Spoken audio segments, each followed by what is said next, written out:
Good morning, friends. In the last class, we were discussing about functional group and homologous series.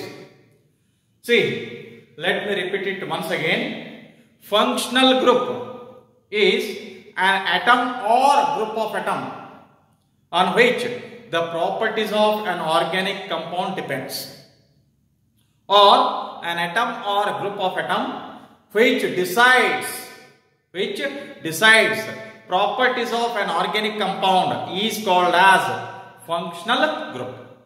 Then coming to homologous series, a series of closely related organic compounds,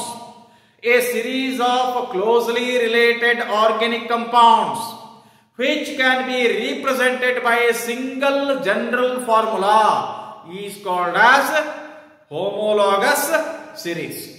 Is it right? Now, for that we have seen the examples also, and we have studied characteristics of these homologous series. Is it right? Now, after that, let us come to the very important aspect in organic chemistry, that is nomenclature of organic compounds. Nomenclature of organic compounds. Nomenclature of organic compounds.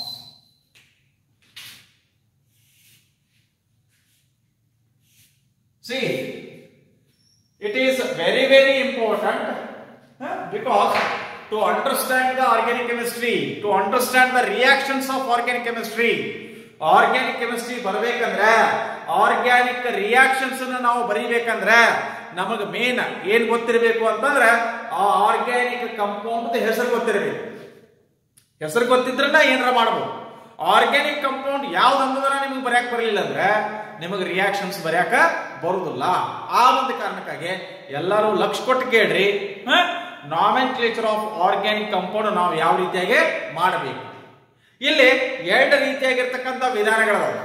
ಒಂದು ಏನಪ್ಪಾ ಅಂತಂದ್ರೆ common ಅಥವಾ ಟ್ರೈವಿಯಲ್ naming ಅಂತ ಹೇಳ್ತೀವಿ. ಇಲ್ಲಿ ಬರೀತೆ ನೋಡಿ, common R ಟ್ರೈವಿಯಲ್ naming. ಹೌದಾ? ಇದು ಯಾವುದರ ಆಧಾರದ ಮೇಲೆ ನಾವು ಮಾಡ್ತೀವಪ್ಪ ಅಂತಂದ್ರೆ, ಮೊದಲ ಯಾವಾಗ ಆರ್ಗ್ಯಾನಿಕ್ ಕೆಮಿಸ್ಟ್ರಿ ಅನ್ನೋದು ಡೆವಲಪ್ ಆಯಿತು ಅವಾಗ ಈ ಆರ್ಗ್ಯಾನಿಕ್ ಕಾಂಪೌಂಡ್ಗಳ ಸಂಖ್ಯೆ ಬಹಳ ಕಡಿಮೆ ಪ್ರಮಾಣದಾಗಿತ್ತು. ಅವಾಗ ಏನ್ ಮಾಡಿದೀವಪ್ಪ ಅಂತಂದ್ರೆ ಅವುಗಳ ಒಂದು ಸಿಗತಕ್ಕಂತ ರೀತಿ, ಸೋರ್ಸ್ ಯಾವ ರೀತಿ ಸಿಗ್ತಾವ ಮತ್ತ ಅವುಗಳ ಗುಣಧರ್ಮ, ಇದ್ರ ಮ್ಯಾಗ ಏನ್ ಮಾಡ್ತಿದ್ವಪ್ಪ ಅಂತಂದ್ರೆ ಆರ್ಗ್ಯಾನಿಕ್ ಕಾಂಪೌಂಡ್ ನಾಮೆನ್ಕ್ಲೇಚರ್ ಮಾಡ್ತೀವಿ. ಒಂದು ಸಿಂಪಲ್ ಎಕ್ಸಾಂಪಲ್ ಹೇಳ್ಬೇಕಂತಂದ್ರೆ ನೋಡ್ರಿ, HCOOH ಅಂತಕ್ಕಂಥ ಕಾಂಪೌಂಡ್ಗೆ ಕಾಮನ್ ಆಗಿ ನಾವೇನಂತ ಕರಿತೀವಿ ಅಂತಂದ್ರ ಫಾರ್ಮಿಕ್ ಆಸಿಡ್ ಅಂತ ಕರಿತೀವಿ. ಯಾಕೆ ಇದಕ್ಕೆ ಫಾರ್ಮಿಕ್ ಆಸಿಡ್ ಅಂತಂದ್ರು ಅಂದ್ರ ಲ್ಯಾಟಿನ್ ಭಾಷೆ ಒಳಗ, ಇನ್ ಲ್ಯಾಟಿನ್ ಲ್ಯಾಂಗ್ವೇಜ್, ಫಾರ್ಮ್ಯಾಕಸ್ ಮೀನ್ಸ್ ರೆಡ್ ಆ್ಯಂಡ್ ಅಂದ್ರೆ ಕೆಂಪು ಇರುವೆ. ಸೊ ಈ ಕೆಂಪು ಇರಬೇಕು ಮತ್ತ ಈ HCOOH ಅಂತಕ್ಕಂಥ ಕಾಂಪೌಂಡ್ಗೂ ಏನ್ ಸಂಬಂಧ ಅಂತಂದ್ರ, ಈ ಕೆಂಪು ಇರಿವಿ ಎಲ್ಲ ಕೂಡಿಸುದ್ರಿ, ಕೂಡಿಸ್ಕರಿಂದ ನೀರು ಹಾಕಲಾರ್ದ ಕುದಿಸುದ, ಅದಕ್ಕೆ ಏನಂತ ಹೇಳ್ತೀವಿ? ಡ್ರೈ ಡಿಸ್ಟಿಲೇಷನ್ ಅಂತ ಹೇಳ್ತೀವಿ. ಯಾವಾಗ ಡ್ರೈ ಡಿಸ್ಟಿಲೇಷನ್ ಮಾಡ್ತೀವಿ ಅವಾಗ ಏನು ನಮ್ಗೆ ಕಂಪೌಂಡ್ ಸಿಗ್ತೈತಿ, ಆ ಕಂಪೌಂಡ್ ಹೌದಾ ಏನೋ ಈ ಫಾರ್ಮುಲಾ ಏನಪ್ಪ ಅಂದ್ರ HCOOH. ಆಸಿಡ್ ಅಂತ ಕರಿತೀವಿ ಅಂದ್ರೆ ಅದು ಅಸಿಡಿಕ್ ನೇಚರ್ ಒಳಗೈತಿ. So therefore the compound obtained by the dry distillation ನೀರು ಹಾಕಲಾರ್ದ ಕುದಿಸುವುದು, dry distillation of red ants, ಅದರಿಂದ ಏನೋ ಒಂದು ಕಾಂಪೌಂಡ್ ಬರ್ತೈತಿ, ಅದಕ್ಕೆ ಏನಂತ ಕರಿತೀವಿ? ಫಾರ್ಮಿಕ್ ಆಸಿಡ್ ಅಂತ ಕರಿತೀವಿ. ಇನ್ನೊಂದು ಕಾಂಪೌಂಡ್ ಯಾವಪ್ಪ ಅಂತಂದ್ರ CH3COOH. ಇದಕ್ಕೆ ಅಸಿಟಿಕ್ ಆಸಿಡ್ ಅಂತ ಕರೀತೀವಿ. ಅಸಿಟಿಕ್ ಆಸಿಡ್ ಅಂತ ಕರೀತೀವಿ. ಯಾಕೆ ಇದಕ್ಕೆ ಅಸಿಟಿಕ್ ಆಸಿಡ್ ಅಂತೀವಿ ಅಂತಂದ್ರೆ C in Latin this acetum means vinegar. Vinegar ಅಂತಕ್ಕಂಥ ಒಂದು ಪ್ಲಾಂಟ್ ಇಂದ ಬಂದಂತದ್ದು. ಹೌದಾ? Soaring agent. ನೋಡ್ರಿ, ಮನಿ ಒಳಗೆ ಊಟ ಮಾಡಿದ್ರೆ ರುಚಿ ಹತ್ತಂಗಿಲ್ಲ. ಅದೇ ನೀವು ಹೋಟೆಲ್ಗೆ ಹೋಗಿ ಊಟ ಮಾಡ್ರಿ, ಬಹಳ ಮಸ್ತ್ ಹತ್ತೈತಿ. ಯಾಕಂದ್ರೆ ರೊಕ್ಕ ಕೊಟ್ಟಿರ್ತೀರಿ. ಅದಕ್ಕಲ್ಲ. ಯಾಕಂದ್ರೆ ಅದ್ರೊಳಗ ವಿನೆಗಾರ್ ಹಾಕಿರ್ತಾರ, ಸೋರಿಂಗ್ ಏಜೆಂಟ್ ಹಾಕಿರ್ತಾರ, ಹುಳಿ ಹತ್ತೋಂಗ್ ಮಾಡಿರ್ತಾರ. ಆಯ್ತಾ?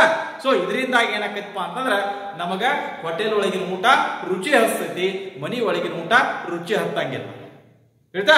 ಸೊ ಇದೇನಪ್ಪ ಅಂತಂದ್ರ ಕಾಮನ್ ನೇಮಿಂಗ್. ಸಿ ಎರಡನೇದು ಯಾವುದು ಅಂತಂದ್ರೆ IUPAC nomenclature. Then we have to concentrate on IUPAC nomenclature. See, mainly we have to concentrate on IUPAC nomenclature. What is IUPAC ಅಂತಂದ್ರೆ ನೋಡಿ, IUPAC nomenclature, IUPAC nomenclature. ಇದು ನಿಮ್ಗೆ ಫಸ್ಟ್ IUPAC ಅಂದ್ರೆ ಏನನ್ನೋದು ಗೊತ್ತಿರಲಿ. IUPAC ಅಂತಂದ್ರೆ it is international union of pure and applied chemistry. Pure and applied chemistry. ಹೌದಾ?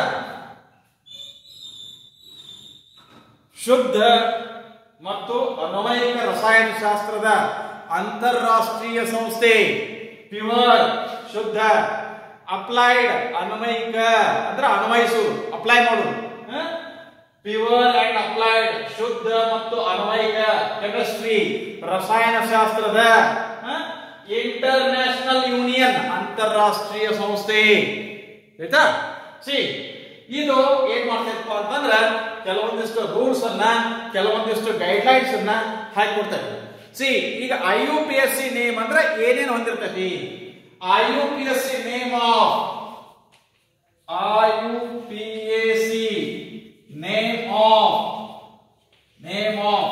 an organic compound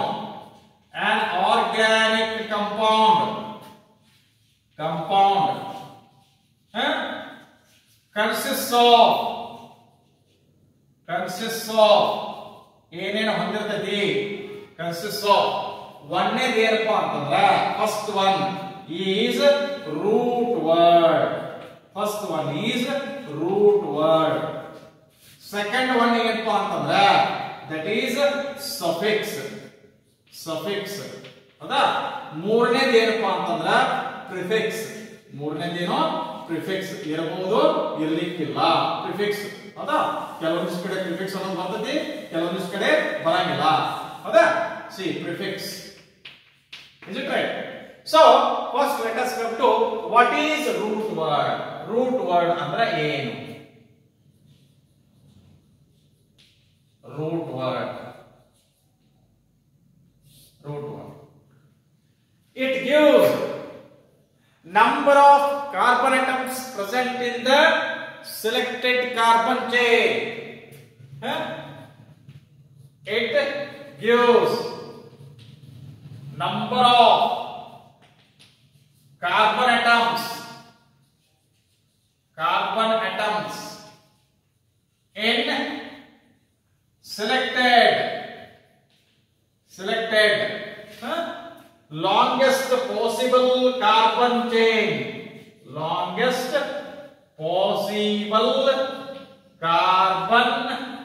chain. ಹೌದಾ?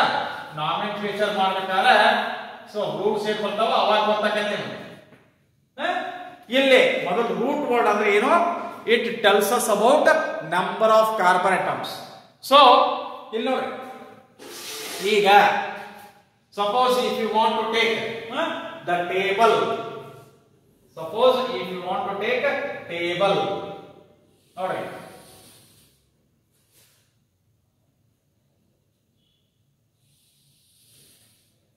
See here.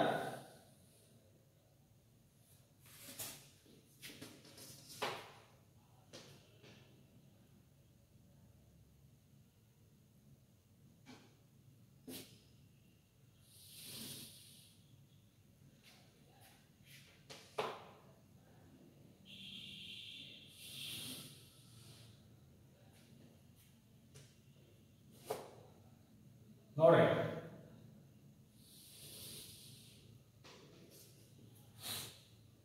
ಹೌದಾ see here number of carbon atoms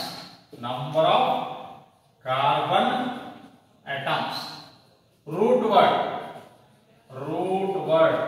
ಏನು ಅಂತಂದ್ರ root word ಒಂದ ಕಾರ್ಬನ್ ಆಟಮ್ ಇತ್ತಂದ್ರ ಮಿತ್ what is the root word ಮಿತ್ ಒಂದ carbon atom ಇತ್ತಂದ್ರ root word ಏನ್ರಿ ಮೆತ್ ಎರಡು ಕಾರ್ಬನ್ ಆಟಮ್ಸ್ ಇದ್ವು ಅಂದ್ರ ಇತ್ ಎರಡು ಕಾರ್ಬನ್ ಆಟಮ್ಸ್ ಇದ್ವು ಅಂದ್ರ ಇತ್ ಮೂರು ಕಾರ್ಬನ್ ಆಟಮ್ಸ್ ಇದ್ವು ಅಂದ್ರ ಪ್ರೋಪ್ PROP ಪ್ರೋಪ್ ನಾಲ್ಕು ಕಾರ್ಬನ್ ಆಟಮ್ ಇದ್ವು ಅಂದ್ರ ಬ್ಯೂಟ್ ಬಟರ್ ಹೇಳ್ರಿ BUT ಬ್ಯೂಟ್ ಐದು ಕಾರ್ಬನ್ ಆಟಮ್ಸ್ ಇದ್ವು ಅಂದ್ರ ಪೆಂಟ್ ಹೌದಾ ಆರು ಕಾರ್ಬನ್ ಆಟಮ್ಸ್ ಇದ್ವು ಅಂದ್ರ ಹೆಕ್ಸ್ ಆರು ಕಾರ್ಬನ್ ಆಟಮ್ಸ್ ಇದ್ವು ಅಂದ್ರೆ ಹೆಕ್ಸ್ ಏಳು ಕಾರ್ಬನ್ ಆಟಮ್ಸ್ ಇದ್ವು ಅಂದ್ರೆ ಹೆಪ್ಟ್ HEPT ಹೆಪ್ಟ್ ಎಂಟು ಕಾರ್ಬನ್ ಆಟಮ್ಸ್ ಇದ್ವು ಅಂತಂದ್ರೆ ಆಕ್ಟ್ OCT ಆಕ್ಟ್ ಒಂಬತ್ತು ಕಾರ್ಬನ್ ಆಟಮ್ಸ್ ಇದ್ವು ಅಂತಂದ್ರೆ ನಾನ್ NON ನಾನ್ ಹೌದಾ ಹತ್ತು ಕಾರ್ಬನ್ ಆಟಮ್ಸ್ ಇದ್ವು ಅಂದ್ರೆ ಡೆಕ್ DEC ಡೆಕ್ ಈ ರೀತಿಯಾಗಿ ನಮಗೆ ಏನಪ್ಪಾ ಅಂತಂದ್ರೆ we are going to get this table of root words ಬರ್ಕೋರಿ table of root words ಹೌದಾ see depending upon the number of carbon atoms what we are going to have different root words ಒಂದ carbon atom ಇತ್ತಂದ್ರೆ ಮೆತ್ ಎರಡು carbon atom ಇತ್ತು ಅಂದ್ರೆ ಇತ್ ಮೂರು carbon atom ಇತ್ತು ಅಂದ್ರೆ ಪ್ರೋಪ್ ನಾಲ್ಕು ಕಾರ್ಬನ್ ಆಟಮ್ ಇದ್ದು ಅಂದ್ರೆ ಬ್ಯೂಟ್ ಐದು ಕಾರ್ಬನ್ ಆಟಮ್ ಇದ್ದು ಅಂದ್ರೆ ಪೆಂಟ್ ಆರು ಕಾರ್ಬನ್ ಆಟಮ್ ಇದ್ದು ಅಂದ್ರೆ ಹೆಕ್ಸ್ ಹೌದಾ ಏಳು ಕಾರ್ಬನ್ ಆಟಮ್ ಇದ್ದು ಅಂದ್ರೆ ಹೆಪ್ಟ್ ಎಂಟು ಕಾರ್ಬನ್ ಆಟಮ್ ಇದ್ದು ಅಂದ್ರೆ ಆಕ್ಟ್ ಒಂಬತ್ತು ಕಾರ್ಬನ್ ಆಟಮ್ ಇದ್ದು ಅಂದ್ರೆ ನಾನ್ ಮತ್ತೆ ಹತ್ತು ಕಾರ್ಬನ್ ಆಟಮ್ ಇದ್ದು ಅಂದ್ರೆ ಡೆಕ್ ಅಂತ ಹೇಳ್ತೀವಿ DEC ಡೆಕ್ ಹೇಳ್ತಾ now coming to suffix what is suffix Now let us come to suffix. What is suffix? See, suffix is the word added to root word to indicate presence of functional group. Second one is suffix.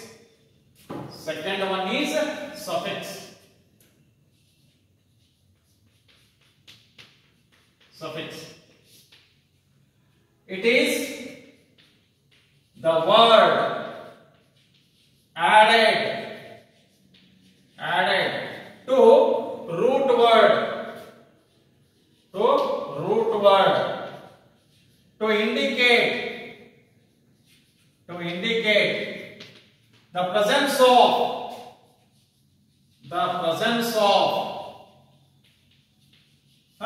functional group in the compound, in the organic compound. Is it right? Here there are two types of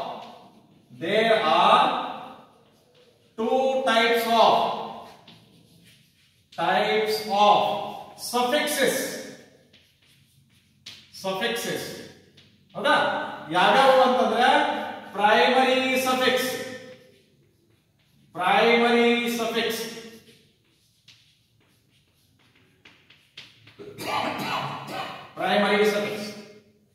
See, it indicates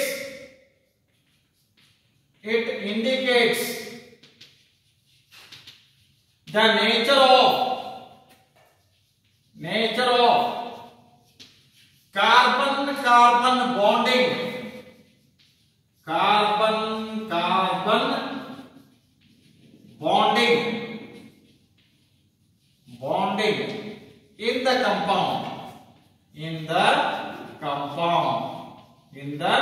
compound, organic compound. See, ಯಾವ ರೀತಿಯಾಗಿ ಅಂತಂದ್ರೆ primary suffix ಯಾವ ರೀತಿಯಾಗಿ ಕೊಡ್ತೀವಿ ನೋಡಿ. How we are going to get the primary suffix. See,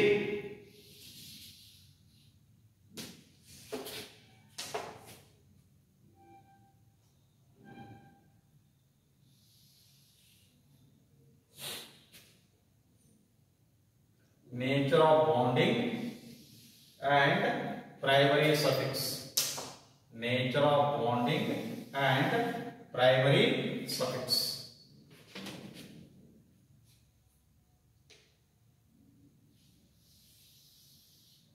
See here.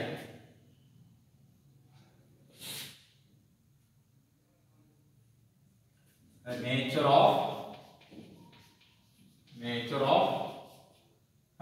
bonding, carbon carbon bonding. ಹೌದಾ? ಆಮೇಲೆ primary suffix ಏನಾಗ್ತೈತಿ? Primary suffix. What is the primary suffix? Suppose if you are having only carbon carbon single bonds, then the primary suffix is ane. ಆಯ್ತಾ?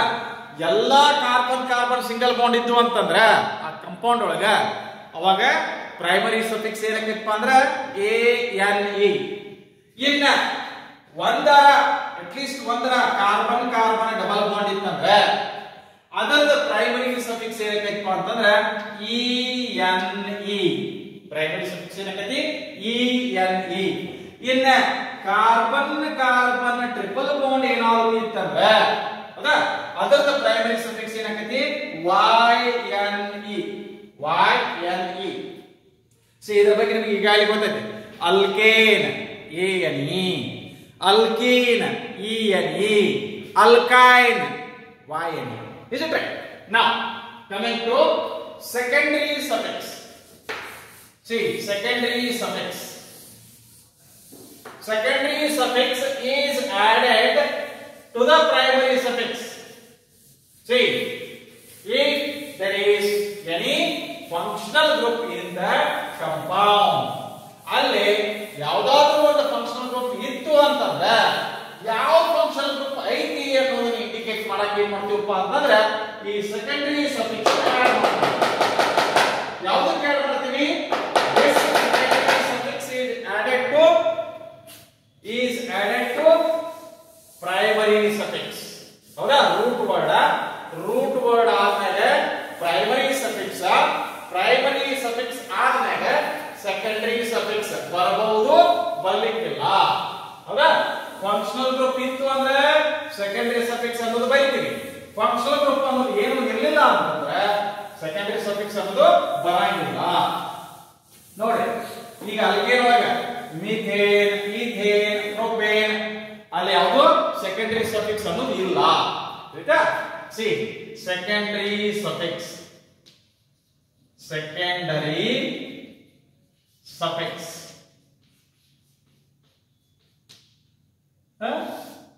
it is added to primary suffix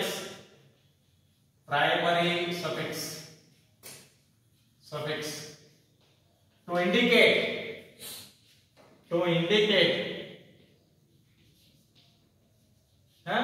the presence of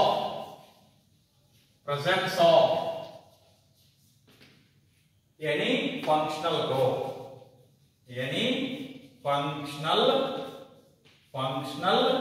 group.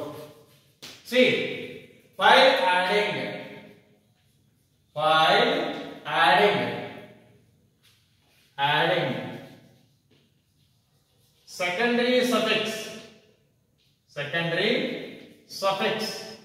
to the primary suffix suffix, comma, ending e of primary suffix is dropped ಅಂದ್ರೆ ಬಿಟ್ಟುಬಿಡು dropped if the secondary suffix starts with ಅದ a e ಅಂತ ಐತಿ a I o u and y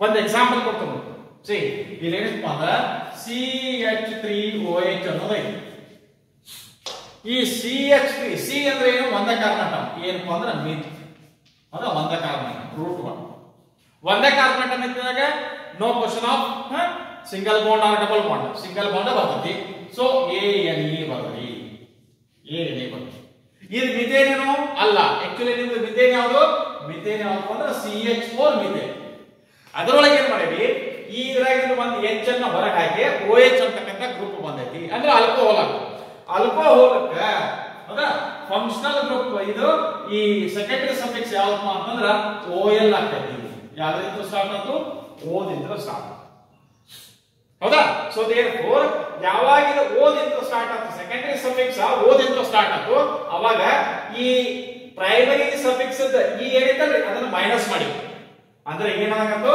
now this becomes methanol NOL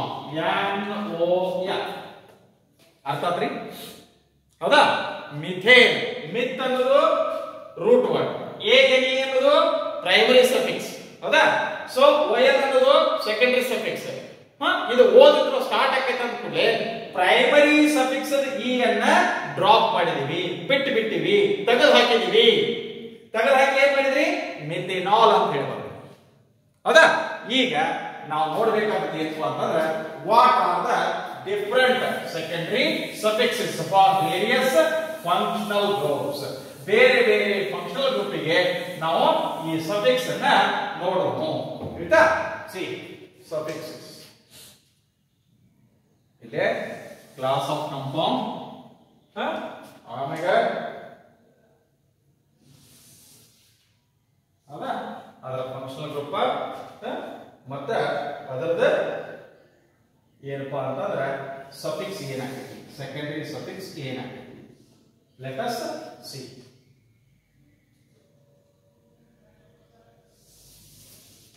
is it right C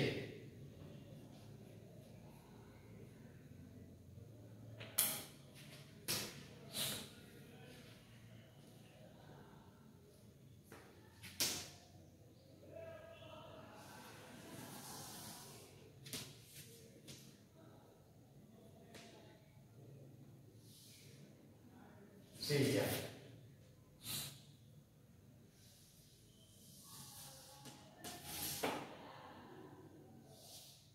ಇದು functional group class of compound class of compound ಹೌದಾ compound ಯಾವುದು ಅದರ functional group functional group ಯಾವ್ದು ಇರ್ತೈತಿ functional group ಅದಕ್ಕೆ secondary suffix ಏನ್ ಬರ್ತೈತಿ secondary suffix ಏನ್ ಬರ್ತೈತಿ ಆಯ್ತಾ ಸಿ ಆಲ್ಕೋಹಾಲ್ಸ್ ಅಂತಕ್ಕಂತ ಒಂದು ಕ್ಲಾಸ್ ಆಫ್ ಕಾಂಪೌಂಡಿಂಗ್ ಬಂದ್ರಿ ಅಂದ್ರೆ ಆಲ್ಕೋಹಾಲ್ಸ್ ಅದರದ ಫಂಕ್ಷನಲ್ ಗ್ರೂಪ್ ಯಾವುದು ಅಂದ್ರೆ OH ಫಂಕ್ಷನಲ್ ಗ್ರೂಪ್ ಯಾವುದು OH ಅದರದ ಸೆಕೆಂಡರಿ ಸಫಿಕ್ಸ್ ಏನಪ್ಪ ಅಂದ್ರೆ OL ಇನ್ನ ಆಲ್ಡಿಹೈಡ್ಸ್ ಅಂತಕ್ಕಂತ ಕಂಪೌಂಡ್ಸ್ ಗೆ ಬಂದಿರಂದ್ರ ಕ್ಲಾಸ್ ಆಫ್ ಕಂಪೌಂಡ್ಸ್ ಆಲ್ಡಿಹೈಡ್ ಇತ್ತಂದ್ರ ಅದರ ಫಂಕ್ಷನಲ್ ಗ್ರೂಪ್ ಯಾವುದು ಅಂದ್ರೆ CHO ಅದರದ ಸೆಕೆಂಡರಿ ಸಫಿಕ್ಸ್ ಏನಪ್ಪ ಅಂದ್ರೆ AL ಅದು OL ಇತ್ತಂದ್ರ ಆಲ್ಕೋಹಾಲ್ AL ಇತ್ತಂದ್ರ ಆಲ್ಡಿಹೈಡ್ ಇನ್ನ ಕೀಟೋನ್ ಬಂದ್ರಪ್ಪ ಅಂದ್ರ ಅದರ ಫಂಕ್ಷನಲ್ ಗ್ರೂಪ್ ಯಾವ್ದಪ್ಪ ಅಂತಂದ್ರೆ C ಡಬಲ್ ಬಾಂಡ್ O ಅದರ ಸೆಕೆಂಡರಿ ಸಫಿಕ್ಸ್ ಯಾವ್ದಪ್ಪ ಅಂತಂದ್ರೆ ONE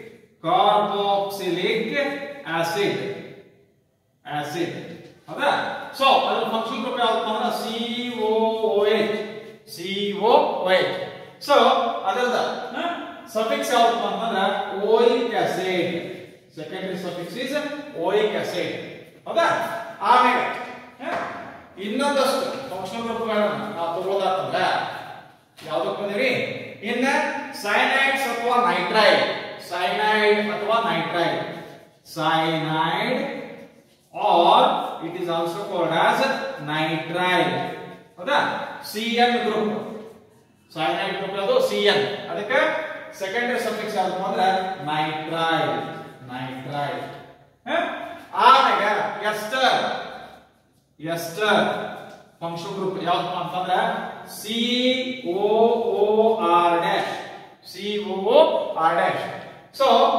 O8 OATE O8 ಹೌದಾ ನೆಕ್ಸ್ಟ್ ಯಾವ್ದಪ್ಪ ಅಂತಂದ್ರೆ ಅಮೈನ್ಸ್ ಅಮೈನ್ಸ್